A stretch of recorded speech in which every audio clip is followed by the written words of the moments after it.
everybody for being here. Um, I am excited to be able to share with you some of my experiences over the last few months plus in the little garden that we have out in front of the Nature Center, Battle Creek Cypress Swamp, which is down in Prince Frederick. So I work for Calvert County Natural Resources Division, which is part of Calvert County Parks and Rec, and then we're the parks underneath that, I guess, underneath the Parks and Recreation. Calvert Nature Society, just to give a shout out to them, they're our partners in all of the things that we do. So they help to fund our education program. So I'm always grateful for that. And then they're also, one of their main goals is land preservation. And so between Calvert County government and Calvert County or Calvert Nature Society, we really do accomplish a lot. On my map here on the left side of the page are three main sites: Flag Ponds Nature Park, which is down in St. Leonard. That's right on the Chesapeake Bay. So if you haven't been there, that's a really awesome spot. It is famous for shark's teeth, fossil shark's teeth, and other Miocene fossils. Battle Creek Cypress Swamp is our main office. That's our oldest site, and that's where our nature center is. And then at the north end of the county, Kings Landing Park is on the Patuxent River. It's a spot where you can put in your kayak if you're into that sort of thing. You can fish there on the pier, and then there's lots of hiking trails there as well. So those are our three main sites, and we've got lots more up at the north end of the county. Ward Farm Recreation and Nature Park is one of our newest parks that's coming online, and that's going to be in partnership with Calvert County Parks and Recreation. So there'll be some ball fields there as well as nature trails. In the long term, there'll be an education center there as well. So lots of cool stuff and lots of cool stuff in the future. Our programs and learning more about Calvert Nature Society is at calvertparks.org. We do programs for all ages, really pre-K up through adult and everywhere in between. And if you have questions or comments or fun pictures of bugs for afterwards, my email's on there as well. Okay, so as I was getting ready for this talk and telling people that I was doing this Audubon Naturalist Society talk, everyone, of course, asked, what's it about? And, it's kind of taken me a while to sort of distill that down. I was telling Saranella earlier, I started with like 300 something pictures that I really wanted to share with everyone. And I've been sort of, like I said, distilling that down. These pictures, and next I'll show you the garden, but these are all from this little patch of green space in front of our nature center, up against the building, surrounded by cement.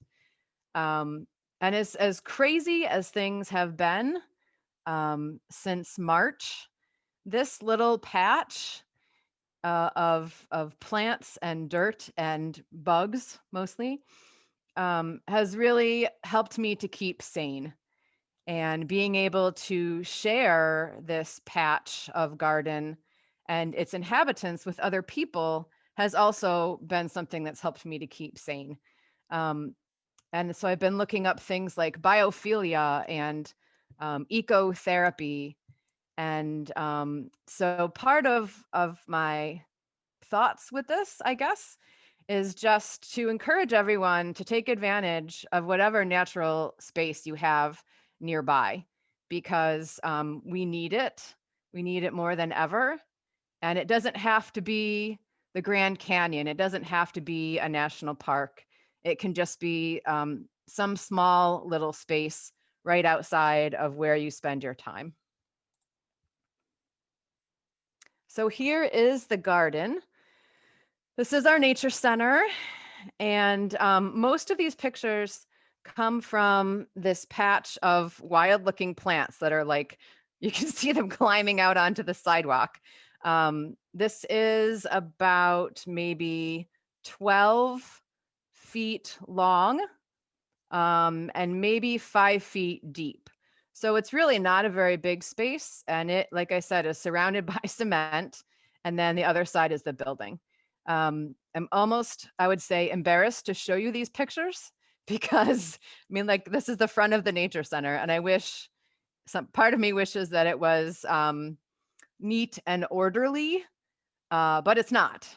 And that may, in fact, be part of why there are so many awesome creatures living in this garden.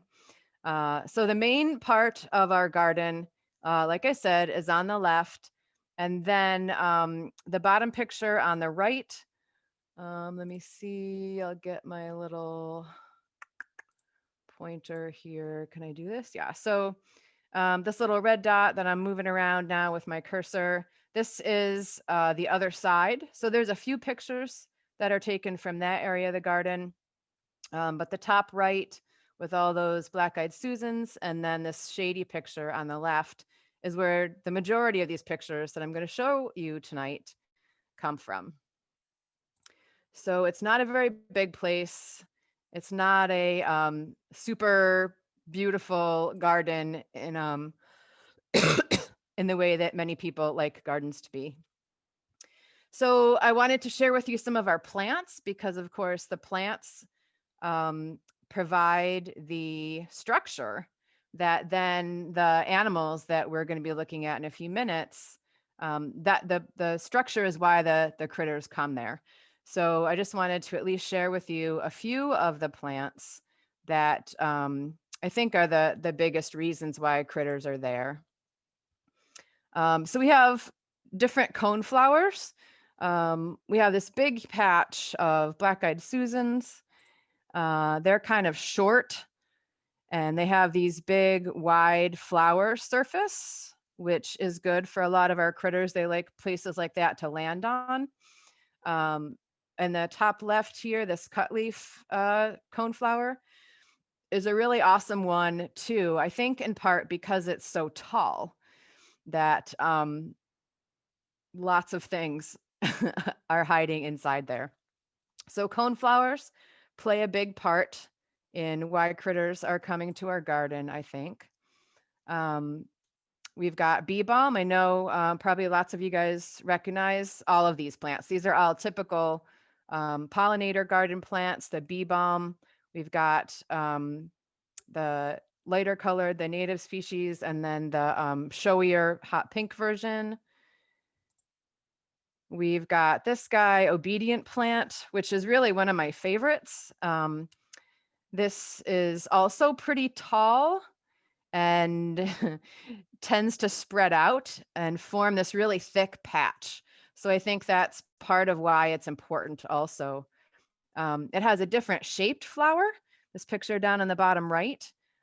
So different kinds of pollinators have adaptations to get down inside of that deep-throated sort of flower and then have tricky things. This is not what this talk is about, but I know probably you can find a talk somewhere about how pollinators' adaptations really just mesh with the flowers that they are drawn to. So whether the pollinators have short tongues or long tongues, how they can land on things, and then the plants and their sneaky adaptations for getting their pollen spread around. All right, so obedient plant. It's a real spreader. So if you're looking for plants for your garden, this is an awesome one, but it's also not very obedient. And then, of course, we have our milkweeds. And there's a lot of different milkweeds out there that you can buy. Some are easier or harder to find. This tall one on the left is American milkweed. And it is just such an awesome pollinator magnet, really. I mean, it's the host plant for monarch butterflies. Aphids love it, for better or for worse. Has beautiful scented flowers, and it's tall, so it provides a nice tall structure. This more colorful butterfly weed on the right side of our screen. We have also done, there's some tropical milkweeds. There's a lot of different versions of milkweeds out there, and there's some that do well in swampy places if you have wet garden space. And then my absolute favorite for this time of year, I mean, this guy, again, is just a real pollinator magnet and just absolutely gorgeous. The different goldenrods, there's tall ones and short ones, but these huge clumps of yellow flowers that are just packed with pollen, they are not the ones that give you allergies. What makes us have allergies mostly in the fall, among other things, but pollen wise, is the wind-borne pollen. And goldenrod has great big, huge pollen chunks that are kind of sticky, and they will stick onto all of our different pollinators and get moved around that way. So our spring or fall hay fever does not come from goldenrod. Okay, so now we're going to move into talking and looking at some of our animals. And I guess full disclosure, I am not an entomologist. I am not a bug expert, but I really do love them and appreciate being able to see them up close and be able to take pictures of them and just to see what they do. I mean, this is where the safari version of this talk kind of comes into play. I mean, I can't go out my door and see lions and tigers, but I can see what these ants and butterflies and wasps are doing.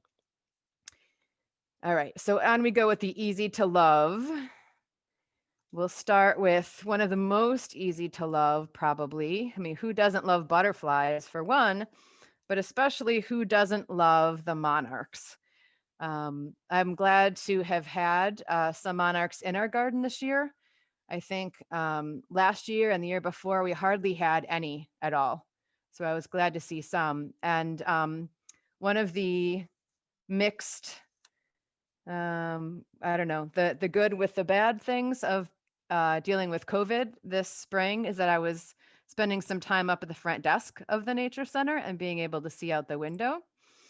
And so I was sitting at the front desk and watching our garden and saw this monarch come and visit our purple coneflower.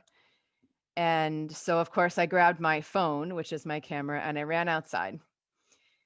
After she visited those coneflowers, this monarch butterfly visited our American milkweed. And I was able to see her laying eggs. So one of the joys of being able to visit this garden so often this spring and summer was that I got to see things that I wouldn't normally see otherwise. So that is one of my safari tips, is to be out there as much as you can. The more you're out there, the more chance that you get to see cool things. So here's our monarch. She's laying eggs right there.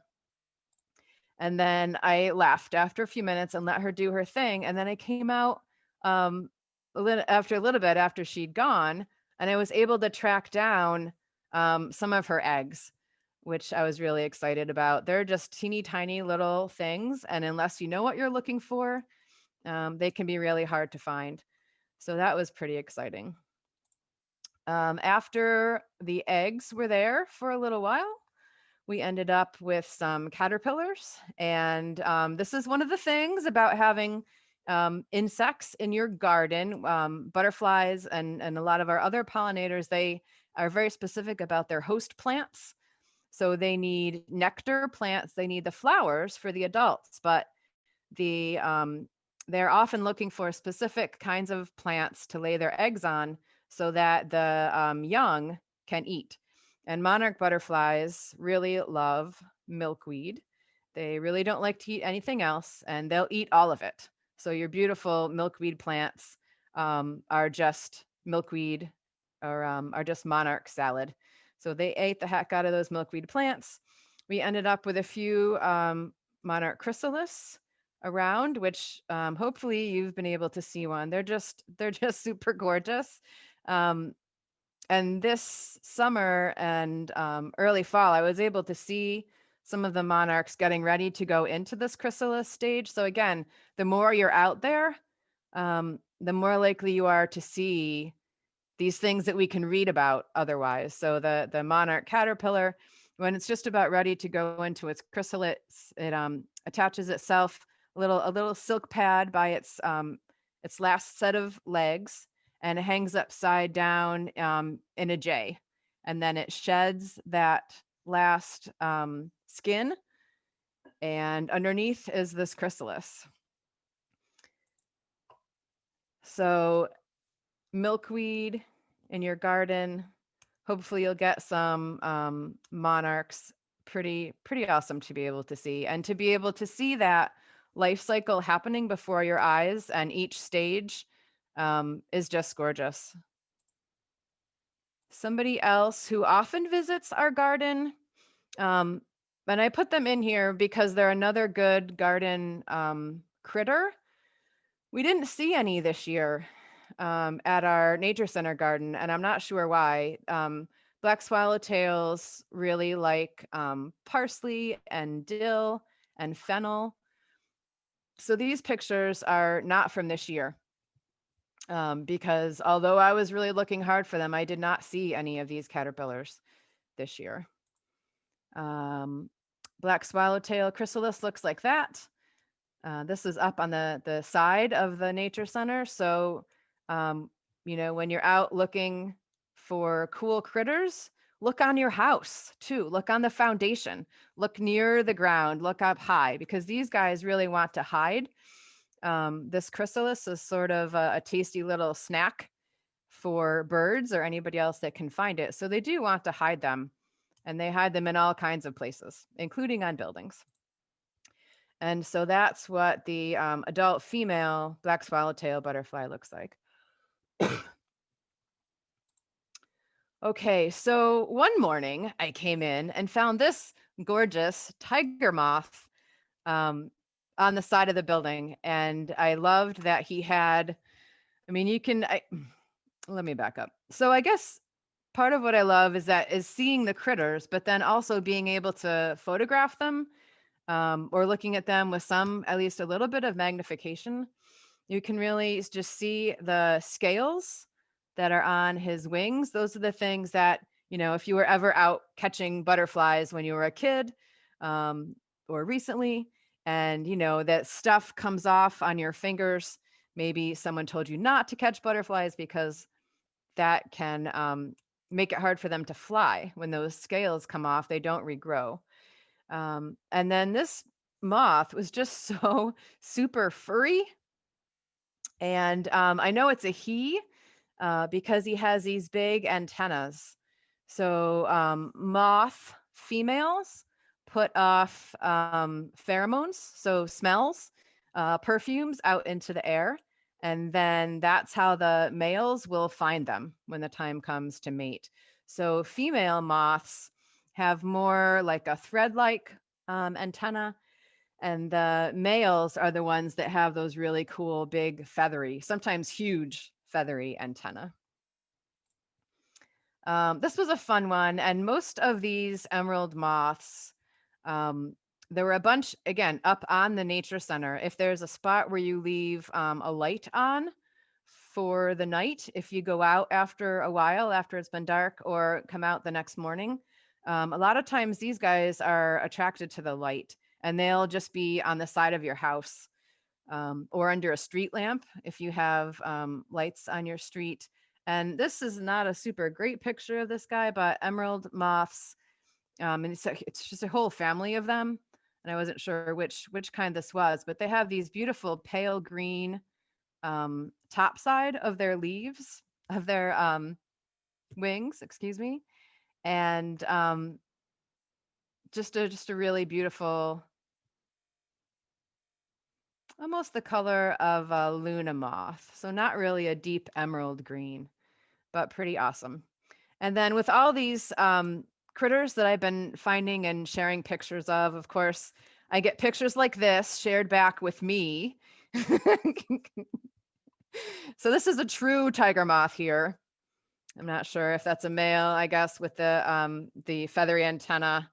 But yeah, you can find some very interesting critter pictures out there. Or if you share your own, you never know what you're going to get back. All right. So like I said, most moths, right, we think of as being nighttime critters, but there are some moths who are out during the daytime. And I hope you've seen these. One of my favorites are these hummingbird moths. And there's several different kinds. Some of them, like this one, looks a lot like has the like a bumblebee colorations. Some of them and are different colors, but they have these super fast wings like a hummingbird, and they come out during the daytime. I was not able to catch one on film this summer. This is from another year. So these are zinnias in that same garden patch right out front. And then, of course, all of the diversity of beautiful daytime flyers. I mean, if you're not feeling like the world is a good place to be in and you're kind of down on whatever it is, go spend some time outside. I mean, these guys are just spectacular, just beautiful. Um, my favorite, I think, might have been this sleepy orange, which is in the sulfur butterfly family. I only saw it that one day, and it was big and just really bright colored. And I got to watch it feed. The nice thing about having bigger butterflies, sometimes you can see the proboscis here of this little skipper too, but it sat there on those cone flowers, and a bumblebee came and they were feeding off the same flower peaceably, one right next to each other. Um, it was pretty cool to see. Okay, so of course, like we said, in your garden, you're not just planting flowers, you're not just planting nectar sources for the adults, but hopefully you also have some things, whether you mean to or not, that the larval stage of these insects will eat too. So this super fuzzy, kind of soft fuzzy caterpillar, it looked a lot like a woolly bear. Woolly bear caterpillars, if you're familiar with those, they're the ones that give you the forecast for the weather, right? Depending on the size of the black band. These guys are similar. This is I guess, a Virginia tiger moth caterpillar, I believe. So it is, I think, the caterpillar that belongs with that big fuzzy white moth that was on the side of our building. Um, so that was kind of cool also to be able to see these different life stages of these animals that I hadn't connected before. Or, you might read about them, you might see pictures of them, and then to be able to connect the dots to see the plant, to see the caterpillar, to see the adult. And again, just having all those life stages happening. I was out in the parking lot with my summer intern. Um, and I was super excited to see these crazy caterpillars. Um, and I've read about these caterpillars that sting, and I've met one or two over my years working outside, but I'd never seen the Io moth caterpillars. And these ones were just doing this weird thing. Part of you can't see the top completely because the photograph of the adult is up there, but they were doing this weird thing where they were kind of all in a line. And this is on a little sassafras tree in the parking lot, surrounded by pavement. And so it was just a weird thing. So I think part of being outside, again, doing it as much as you can and just looking for patterns, um, knowing what the sassafras tree looks like because I go by it every day, and then seeing something that was different and weird. So these guys were chowing down on these sassafras leaves. And now I'm on the hunt to, I'd really like to see an Io moth. I never have. And I really wanted to touch the Io moth caterpillar. I don't know if any of you have. I didn't. But these spines sting, and they can be kind of like a bee's sting. We have a question in the chat. Yeah. Are the fall east asters the last bit of food of the season? One of our attendees saw many bees on them today. Yeah, absolutely. So there's a bunch of different asters. And I have let a bunch come up in my yard. They're weeds. And so they're free nectar plants. And I agree with you. They're just covered um, with all kinds of pollinators. And they're still blooming. Goldenrod is going to be blooming late in the season also. But yeah, I would agree. Those different asters, the New England asters, the tall purple ones, and then there's different forms of those. I have these little wild white ones that have just a ton of flowers. Um, yeah, definitely awesome food for pollinators late in the season for sure. Thank you. That's all for now. Okay. So somebody else, you go through all this work and you finally get your milkweed, and maybe you don't have any um, monarchs, but there's a very good chance you're going to get these guys. And these are fluffy butterflies, very fancy in their orange and black and white coloration. Probably have those that coloration to help protect them, because like the monarchs, they're eating these milkweed tussock moth caterpillars are eating milkweed, and the milkweed is toxic. And so it makes the insect eating the milkweed toxic also. So that's why some of our uh, critters can be such brightly colored um, critters, because they aren't meant to be eaten. They are meant to be screaming to the world that if you eat one, you're going to be sorry. And then hopefully, once a bird or some other predator with a memory has eaten one and it was tasted bad, they don't eat anymore. So milkweed tussock moths will often just come and decimate your milkweed plants also. Okay, so speaking of predators, we have a few damselflies and dragonflies visit our garden, and I'm always excited to see them out there. I wish I had more pictures of them. They, unlike most of the critters that you've seen so far, um, these guys are hard to get close to, and they're super fast. So the best way to take pictures of dragons and damselflies is with a telephoto lens, um, because you just can't get up close to them. Their whole head pretty much is eyeballs. So they're very visual creatures. Um, they're visual predators. If you want more dragons and damselflies in your garden, you want to have some of those taller plants, or even like the old stems of the milkweed, make great perches for dragonflies. Then they tend to come in and perch on top of something, and then they'll go off and patrol around and then come back to that same spot. And I'm always excited to see them again when you can take a picture of it and you can look at it close up. I was looking at this one, this Needham skimmer, earlier today. It just, you get to see these details of this individual dragonfly that I would never have noticed otherwise, like how ragged its wings are.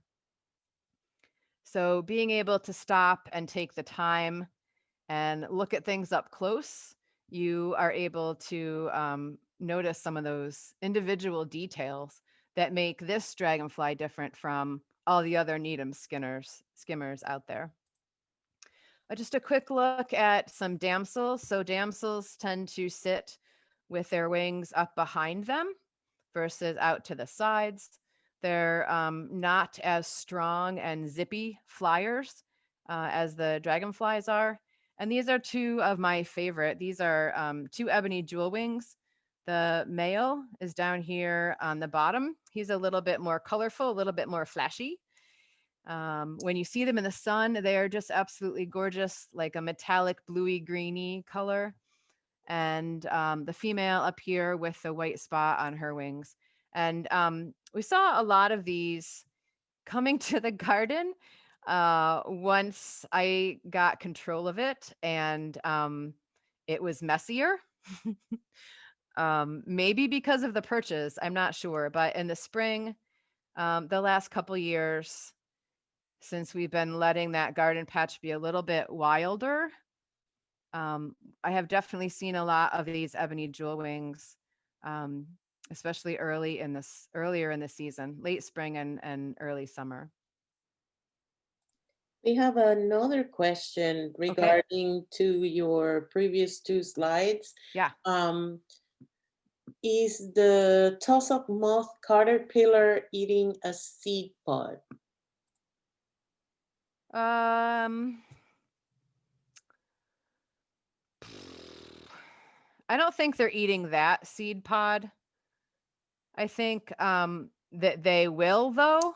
I have seen them on green seed pods. I think this one is all it's all kind of dried out. The aphids have been on there sucking it dry.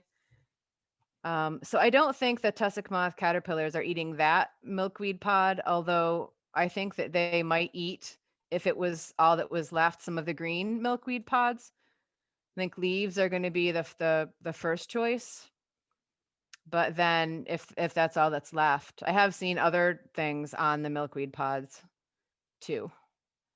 And the aphids are certainly sucking all the juices out of them. Thank you. Are Okay. damselflies hunters like dragonflies? Oh yes, they are. They both dragonflies and damselflies are predators right from the beginning. And if you ever get a chance to see some close-up shots, um, especially of the young ones, they live in the water, and they have these giant jaws that come shooting out. Like if you could unhinge your jaw, it'd be perfect for Halloween. You unhinge your jaw and it comes shooting out and grabs a hold of whatever its prey is and then brings it back.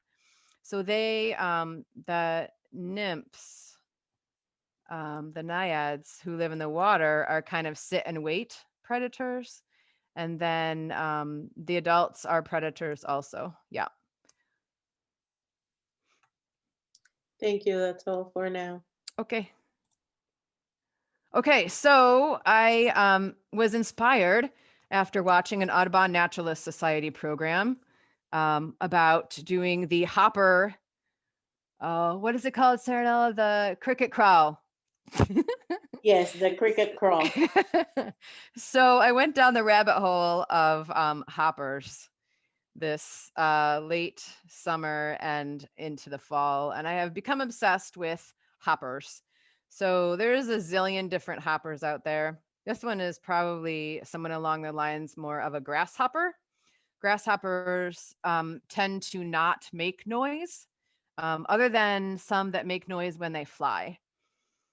But all of the various crickets and katydids, they're the ones that are singing, started singing in mid to late summer and continue to sing until it's just too cold. So there's a lot of them out there. This one is a nymph. So these guys go through an incomplete metamorphosis, unlike our butterflies. So there's an egg, and then it hatches, and a critter that looks kind of like this comes out, and it goes through several instars. It goes through several stages. It molts, sheds its skin, its exoskeleton, and then comes out as a bigger version of itself. And then this is a different kind of katydid, but you can see this one has its wings. So with the one on the right, it's kind of shorter and more compact, and its head looks bigger, kind kind of like a baby anything, but its back is naked. They start to develop these little wing pads that the wings are going to grow out of those wing pads. And then here you can see the wings that cover the not only the thorax, but mostly the abdomen of that katydid. And these guys, this is not, could be a little better picture, but their colors are just super fabulous. They have blue eyes and kind of like a turquoisey green thorax, and then green and brown abdomen and wings. Just crazy. And then this one, look at those striped antennas. Just crazy. And then my very favorites are these ones that look like leaves. And if you are at all into crickets and katydids and grasshoppers and cicadas, you should check out the Songs of Insects website. There's a ton of information on there, and all of their songs. Really, really cool. These guys, I think the angle wings are some of my favorites. They just look like leaves. This one was up under the eaves of the nature center one morning. My fall intern and I went out there looking for hoppers because we were doing a homeschool program about hoppers, and we actually found a few. These guys are mostly out at nighttime, and they were attracted to the lights, just like some of the moths that we were talking about earlier. Okay, one of my very favorite hoppers, because I don't get to see them very often, are the tree crickets. And tree crickets, you don't get to see them very often because they're up in the trees. So they're really different and weird looking. They're long and have these funny kind of elongate faces with these little mouth parts, these palps on the front of their head. You can see their eyes. Um, Pretty cool. So I was excited to be able to see a couple of those. And, some just again, like perched. This one I think my intern found was hiding on this old milkweed pod. A few other hoppers in the assortment here. These are more like plant hoppers or tree hoppers. These guys are true bugs. So they have piercing, sucking mouth parts. So their mouth is kind of like a juice box straw, and they stab it into the plant and then suck out the juices. And one day, like only once did I found this cute little plant hopper nymph. So these have the same sort of life plan as our other hoppers do. And, those ones that I showed you in that first slide were adults. So you could see the wings that kind of cover most of their bodies and give them their shape. And these little nymphs are just such funky little things. And oftentimes they secrete this waxy fluff on their backside.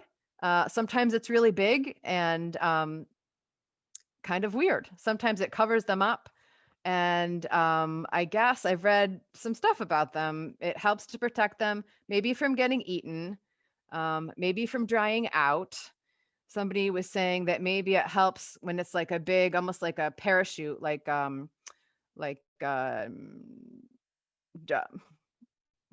dandelion seed fluff that maybe helps them with their hopping around. I don't know, but it is pretty fabulous. And they've got these red eyes. My most favorite hopper, though, and I only saw this one and I only saw it once, is this broad-headed sharpshooter. And I mean, not only is it pink and yellow and like it's just so well dressed, but what a name! Broad-headed sharpshooter. And so it's like, all right, well, why is it called a sharpshooter? So who knows? One reason is that they fling themselves like a bullet. They jump so fast and hard. Or one other explanation was that they excrete this watery substance out their backside with such force. So I don't know. Your guess is as good as mine. But definitely fabulous. Very well dressed. I was excited to see it. Haven't seen one since, just that one on that one day. Okay, I was hoping we would get at least to see a few of these guys. So it's easy to love the beautiful creatures, but I have also this summer and fall gone down the rabbit hole of the assassin bugs. Assassin bugs. This one was up on a pawpaw tree and saw me seeing it and was trying to move away. They have really good eyesight. These are younger ones. Again, they have that same incomplete metamorphosis life plan. So they don't have a cocoon or a chrysalis that they hang out in. They have an egg and then a nymph stage, which just goes through bigger and bigger versions of what you see here until it becomes an adult. Assassin bugs are fabulous, and I'm glad that they're very small. So this pokey thing right here is their rostrum, like a beak.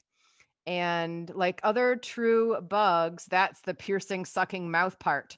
But in this case, they don't pierce and suck plants. They pierce and then suck out the insides of other bugs. So, I mean, what a heck of a way to go. I'm glad they're small. If you find one, you should look at it from a distance and not try and pick it up, because if they bite you, it will hurt a lot. I haven't tried it, in case you're wondering. And so I started down this rabbit hole and I began to see other kinds of assassin bugs, red ones, these ones with these stripy legs. Once I was lucky, this is on the cut leaf coneflower. Like, oh my God, there's a tiny little bug in there. So that's one of the a spined assassin bug. Just what great camouflage. I mean, is I don't know if you can imagine how big a coneflower is. This is only like, don't know, a quarter of an inch or less, just waiting in there. So they're ambush predators. They sit very quietly until someone comes along and then they grab it. So earlier in the season, I was seeing lots of nymphs. And then now, mostly I'm seeing adults. So this is one of our biggest assassin bugs around. This is a wheel bug named because of that awesome, I mean, what a crazy thing. On its back, you can see that that sharp beak that it has. And just really pretty cool, sort of understated costume as an adult. A lot of times the younger ones are more brightly colored. Um, Pretty cool critters. One of the things I was lucky enough to see right under my nose while I was taking a little break for myself was some assassin bugs that had just molted. So this one was on the side of the building and I had just molted. So that's its exoskeleton. That's its old skin. And then here it is in its brand new phase. And then this one on the left was actually much more pink than the picture turned out. But it was just so cool. Like, oh my gosh, what is this bright pink bug in all these green leaves? It totally did not blend in. But that's one of our wheel bugs, maybe just right here, changing into its adult phase. Like this might be those wings that are hardening. And then up here is its cast off exoskeleton. That was a good find. Okay, spiders, so many spiders. We've got orb weavers of various kinds. I hope that you've seen one of these yellow garden spiders in your garden adventures in the past. If you haven't, be on the lookout for them. They get to be pretty big, like a couple of inches more if you include the legs. My very favorite, though, I think, are the crab spiders, and there's a couple different kinds.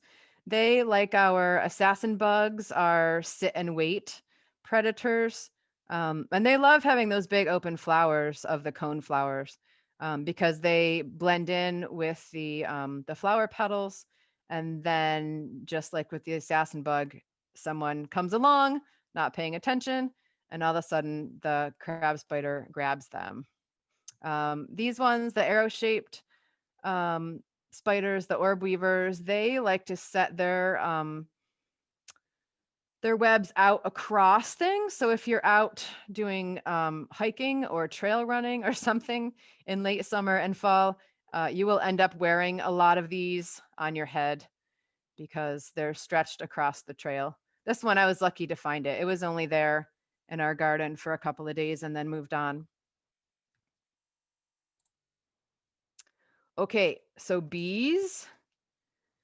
We have lots, of course, of different bees, and I love them. I've definitely gone down the bee rabbit hole. Um, I would say if you want to know more about bees, you should look up Sam Droege because he's got some really, really, really, really awesome pictures of bees. Um, really awesome. So bees, lo and behold, bumblebees are warm-blooded insects. So they need to be at a certain temperature, around 50 degrees. They can't fly. But what they can do is uncouple their flight muscles from their wings, and then they shiver. And they shiver until their muscles are warmed up enough to let them fly, which is just such a crazy thing. And they're super fuzzy and have these giant eyes. And look at these cool feet. These little like grappling hooks that hang out. So I was lucky enough, and of course, as the season progresses, and sometimes they'll get cold, and they'll just hang out there on the flowers until morning. This poor bedraggled bee, I found one morning it had gotten stuck out and didn't find good enough shelter. It was like raining all night long, so that was a cool find. And of course, all of our other pollinators. It's not just honeybees out there, my friends. I'm sure you know there are tons of other native bees. Super fabulous. These sweat bees are just gorgeous. Metallic green, little teeny tiny ones. These ones are on fennel flowers. So I was lucky even to get a picture of whoever that is because it was just so small. I love being able to take pictures and being able to see their little tongues sticking out, being able to watch them do their bee things, taking a bath. All right. I love wasps. I could have had to at least put in a few pictures of these. And some, like this golden one here, I only saw, I think, once or twice. But our paper wasps and like the bumblebees, these guys are pretty easy to get up close to. Also, you know, I would chase them out if they were trying to have a nest on my deck, which this summer some of them were, but they're pretty easy. If you're visiting their garden, even if you're up close to them, they are pretty amenable to that. And they're just beautiful close up. This one in the big picture, I wish I was able to put in the video, but it was licking this leaf. Maybe there was honeydew from some aphids or something. I don't know. Definitely one of the weirdest things I saw. It was there, I don't know, most of the afternoon licking that leaf. And then there are things that look like bees but aren't. So this is a flower fly, also called a hoverfly. And it is one that mimics the bees. So if you've met a bee before, you recognize that pattern, that coloration, and you stay away from anything that looks like that again. So we know it's not a wasp or a bee. It has only one set of wings, where our bees have two, and it has these giant eyeballs.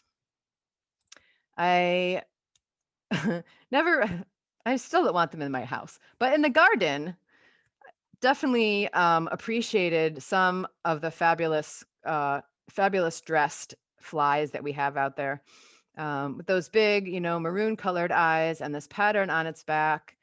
This little tiny one was another one of those metallic sort of colors that insects do really well. And I know that we don't, most of us, appreciate weeds or flies. But it's worth it to give them a chance. And we have just a few minutes left. So I at least want to show you a few of the other cool things that I got to see and encourage you a little bit more, not just to see the creatures in your garden, but to see the things that you otherwise don't see. So I got to see things like these cast off exoskeletons. I don't know who ate this critter, but maybe it was an assassin bug. It was all, empty, just an empty husk of a katydid. This one, again, I was looking at something else on the cut leaf coneflower, and I saw these weird things that turned out to be legs. And then I looked closer and saw that this was a head and that this was somebody's wing. So here it is off the plant. But like one by one, the pieces fell together. First the legs, then, oh my gosh, that's a head. And then like, oh, yes, okay. I don't know who it was, but it definitely ate this anglewing. And these were down on the sidewalk. So I was wondering maybe the katydid or anglewing was attracted to the light. And then I don't know, in this case, maybe it was a bat. This was right on a plant. So it could have been a praying mantis or an assassin bug, probably some other insect predator. But one morning I came in and saw this on the sidewalk under the lights. I mean, if you've ever tried to keep so I saw this, and then I looked around, inspected the scene of the crime.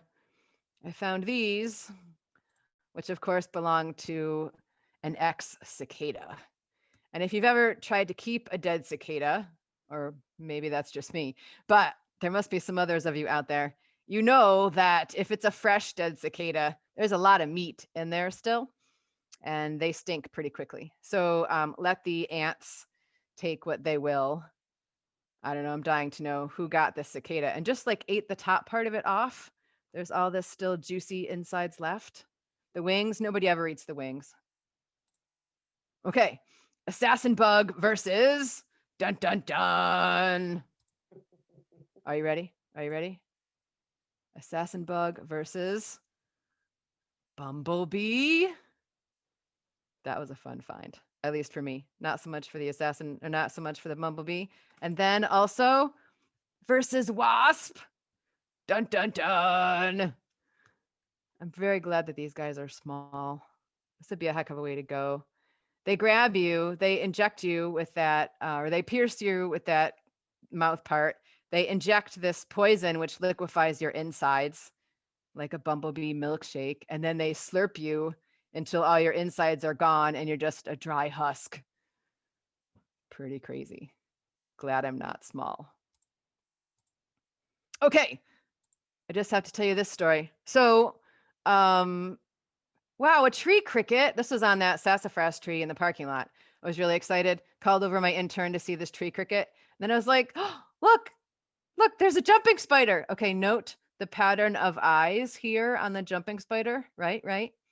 Crawls up under the leaf. Oh, look, they're right close together. That's so cool. We can see both of them. Look, they're the same kind of color. They blend in with the leaf. Isn't that awesome? Yeah. So then there was this where the jumping spider jumped and pounced on the tree cricket and grabbed it and started wrapping it up right before our eyes. So you never know when you're out there what you're going to see. I got to watch this little orb weaver just a week or so ago. Late summer and early fall is definitely spider season if you're into spiders. I think this might have been a leaf hopper, all packaged up nicely for your takeout order. I wish I could have watched her all afternoon. This is a great opportunity to lose track of time, forget about all those things that are making your life not what you wish it could be. Like I got to see these ants. I'd always wanted to see this. I'd always read about ants and how they sort of farm aphids And so I was looking at this one plant that was covered with these ants. Well, lo and behold, it was also covered with these little tiny tree hoppers or plant hoppers that the ants were farming. So hoppers have this extra sweet sap stuff called honeydew, and they are willing to give that up to the ants, and the ants eat it. And then the ants are pretty strong and protect their territory, right? So then they also protect the baby hoppers. These are the nymphs. And sometimes they will even protect the eggs or the adult hoppers. And then also it protects the plant, because if there's all this honeydew like all over that leaf that I said the wasp was licking, that's all sticky and kind of wet, and then fungus, sorry Saranella, fungus grows on the leaf, and it's not good for the plant. So this is like a win-win-win. I didn't even know that, and I got to see it in person. So cool. These cute little hoppers being farmed by the ants, and then it protects the plant too. Okay. So it's late in the season. There's some romantic music playing, maybe a little Barry White. I don't know what wheel bugs are into, but this was a cool opportunity to be able to see, like, oh, this is what the female one looks like. That's the big one. And she has these cool flaps on her sides. The male one is a little bit smaller. So that was pretty cool. When you see one by itself and you don't necessarily know what you're looking for to see male versus female, it can be hard. So being able to see them together, what a cool opportunity. Got to see these robber flies. I love robber flies. And I'd never seen any mating. That was on a car that pulled up into the parking lot.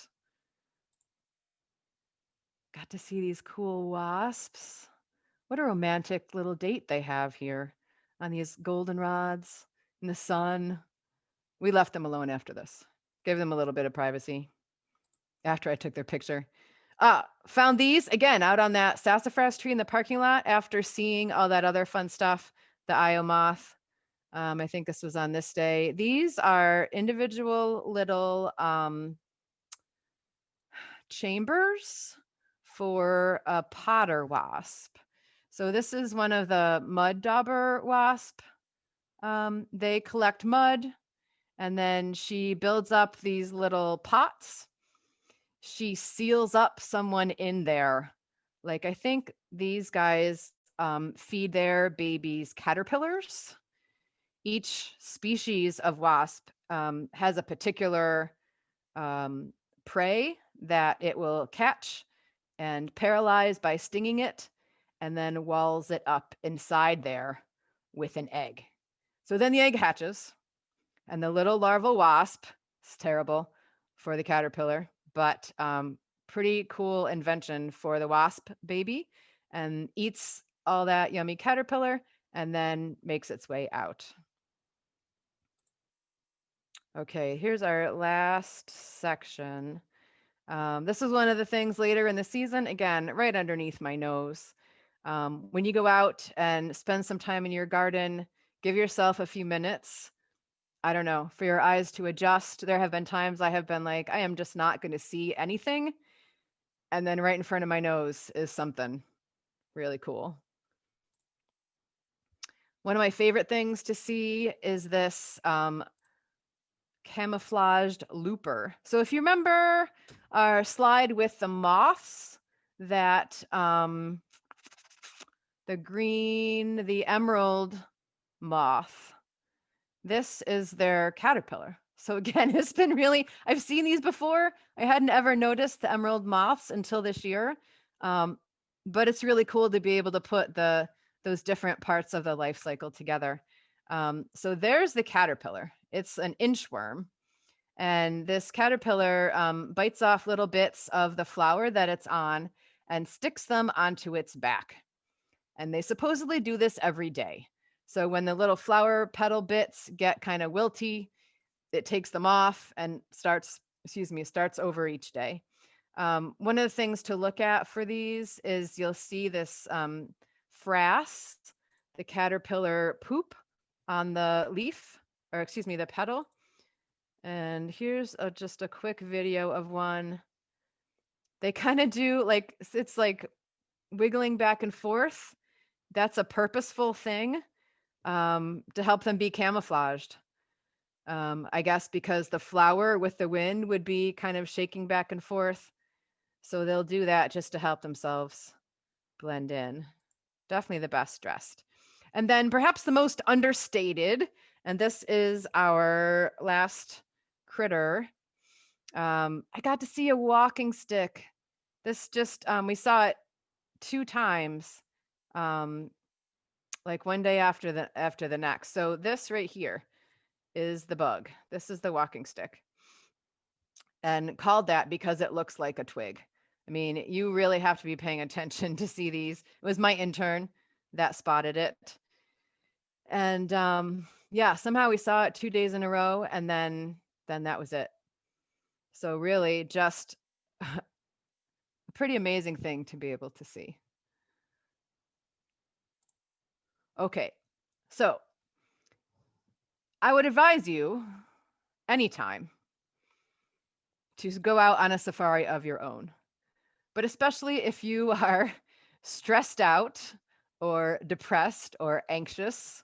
I don't know about you guys, but I certainly have had plenty of those emotions these last few months. And really, this little tiny patch of garden has helped to keep me sane. So explore your own gardens, and gardens is in quotations because it doesn't have to be like, super fabulous. Everything looks perfect. All the plants are perfect. Those dead and dying plants, those are good habitat too. You don't have to make it a perfect habitat all at once. If you can add, a different pollinator plant each year, collect some of your own seeds, let some of your weeds grow up. Like I said, I got all those cool little white asters all over my yard. The pollinators love them. They were free. And just take the time. Don't expect yourself to see lots and lots of things happening right away and all at once. Give your eyes a chance to adjust. Do it as often as you can. When you can go and visit one place, this is why it's important to have it be close to home. I mean, big parks and capital W wilderness is awesome, but most of us go there every day. So do it as often as you can. Go outside, 20 minutes, 15 minutes, do it every day. Through the season, you see different kinds of things. You notice the plants begin to change. And of course, the plants are beautiful in their own right. Change your perspective. So get right in amongst the plants. Crouch down and look at ground level. Look underneath the leaves. This snail I would never have seen. It was up in the tip tops of those tall cut leaf coneflowers. They're like 5 feet tall. But my intern saw it because she's tall and thankfully pointed it out to me. So look underneath the leaves. A lot of times our caterpillars are hiding underneath the leaves. The assassin bugs, they can see you. So being out there, being still and quiet and looking underneath or getting in the plants will really help you. I will warn you that this behavior is addictive. However, other than the price for the plants, it's free and it's cheaper than going to a therapist.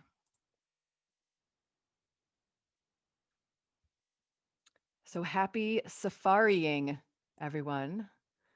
Thank you so much. Thank you, Tania. This was so much fun to see. We loved watching the world through your eyes.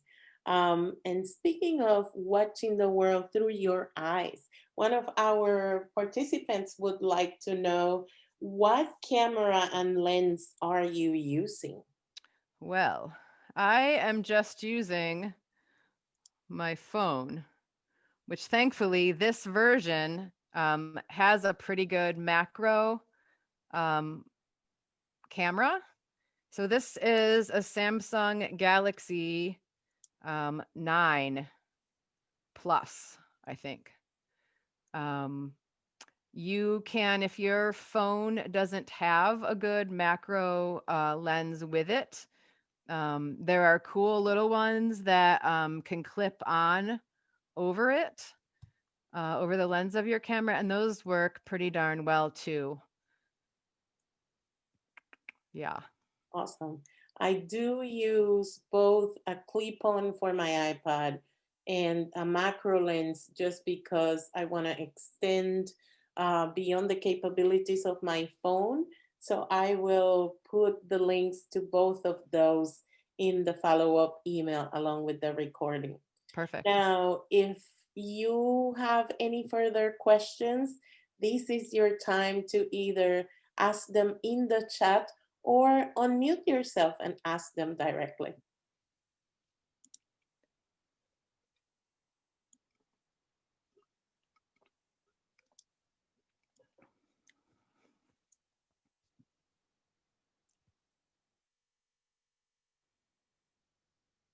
Well, I do have one.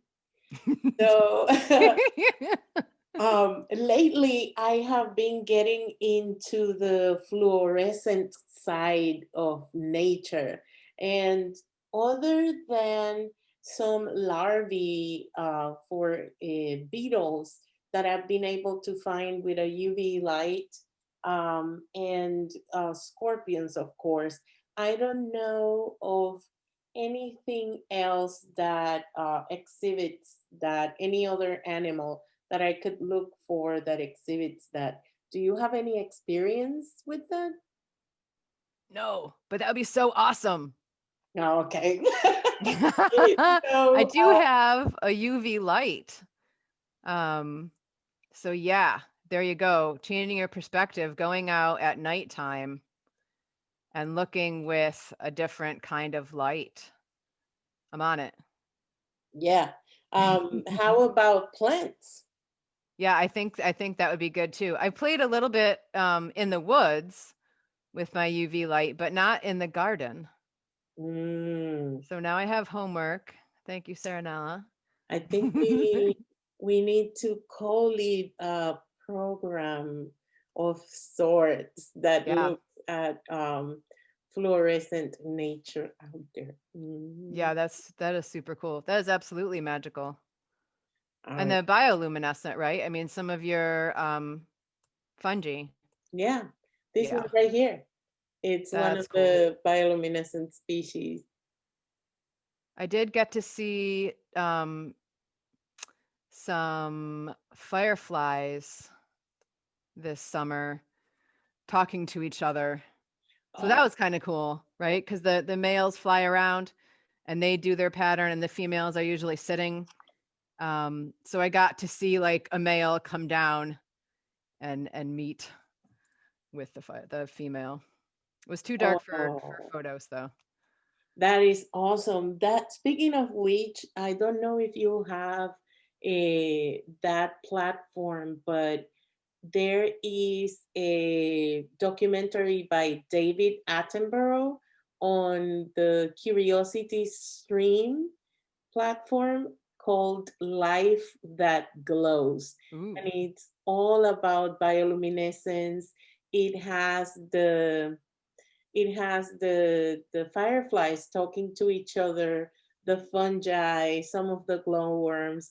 So if Oh you yeah. like me enjoy that magical side of nature, Life That Glows on Curiosity Stream. It's really, really cool. Yeah, I'll have So to check that out. yes, I also was, I actually have to admit that a couple of weeks back, I went to the nature center where you were. Unfortunately, you weren't there. Yeah.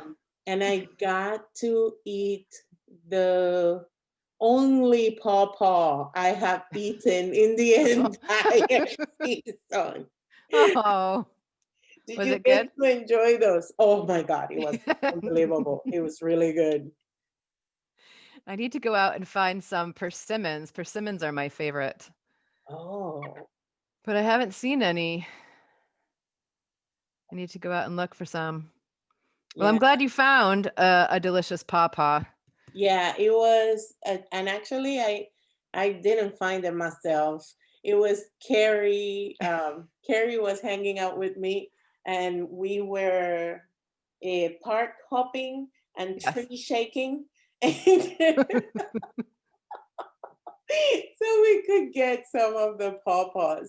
But can you speak of any of the fauna associated with those trees?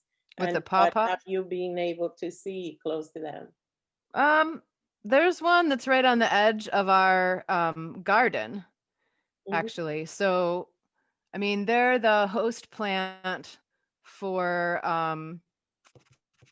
zebra swallowtails. So that would be a good place to look for them. I didn't come across any this summer. I mean, looking on the undersides of leaves, right? You just got to keep looking for them. Right. Um, and then some of the assassin bugs were hunting on there. Oh. So that must be a good place for them. I mean, there's those big leaves and then the branches that the assassin bugs blended right in with, um, and just like crawled behind the twigs and things. Um, I don't know. I've seen lots of tree frogs too on pawpaw trees. Those big green leaves, again, I think are just really good cover for a Ah, lot of critters. I didn't consider the tree frogs. I haven't seen them, but good to know. Really Yeah. good to know. We have we have quite a few pawpaws in our property at Woodend. Uh-huh. So I'll be checking them out and stalking them to see if I can see some froggies, because that could be cool. Yeah, that would be cool. Did you not get fruit from those? Well, I haven't visited Woodend Mm, so much anymore, right. Okay. since I live so close to Baltimore. So when I when I am out, scouting, I either try to stay close to this area, or I'm going to specific parks where I want to see something special. I have a question in the chat. Where are the pawpaws?